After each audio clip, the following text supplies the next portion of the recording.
Ya, hari ini kita diterima memang panggilan ya. Ya. Panggilan diterima oleh Kanit PPA, oleh Bu Endang.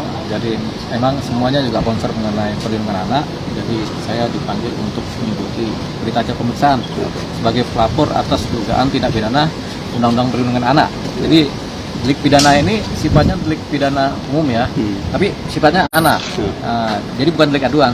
Jadi ketika kita melapor, tentunya ini menjadi kewajiban negara untuk memproses laporan ini. Dan untuk bicara cabut laporan, jawabannya tidak ada. Kenapa? Karena ini bukan delik aduan, bukan persoalan perdata, bukan delik aduan, sehingga ini akan berjalan seterusnya.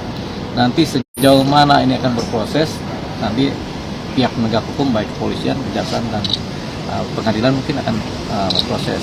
Ya kan, teman-teman ada nanya nih, bisa dicabut nggak? Jawabannya tidak bisa.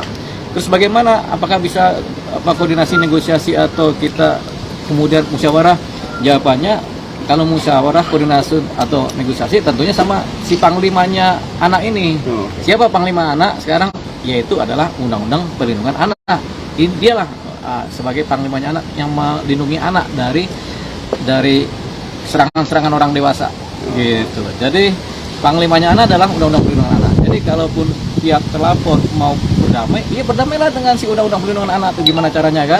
Cuman ada caranya, yaitu kalau mau ngobrol sama Undang-Undang Perlindungan Anak, adanya di mana? Di pengadilan. Itu dia. Nah, tapi tadi sudah di BAP, saya sendiri sekitar 17 pertanyaan ya, seputar apa yang terjadi di dalam persoalan SDN 01 ini. Sudah saya ceritakan semua, termasuk kenapa ada larangan, ada anak menderita, ada anak jadi korban kan itu kan.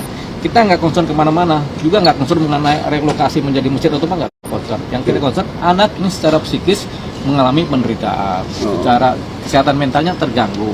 Kemudian bahkan ada yang depresi karena persoalan ini. Padahal anak nggak cukup pikirannya, kemampuan berpikir nggak cukup untuk memikirkan ada cerita tentang relokasi atau pembangunan apa, nggak cukup. Anak cuma taunya belajar, kemudian dapat sekolah dan dapat juga tempat bermain. Sekolah, pengajaran, dan pelajaran. Ini yang dihilangkan. Yang dihilangkan dari anak selama 1 bulan lebih. Bahkan sampai sekarang nggak ada titik temunya kan. Nah ini yang kemudian menjadi persoalan krusial. Dan ini juga menjadi persoalan banyak pemerhati anak. Ya kan, psikolog juga memperhatikan ini. Ahli hukum juga memperhatikan ini kan.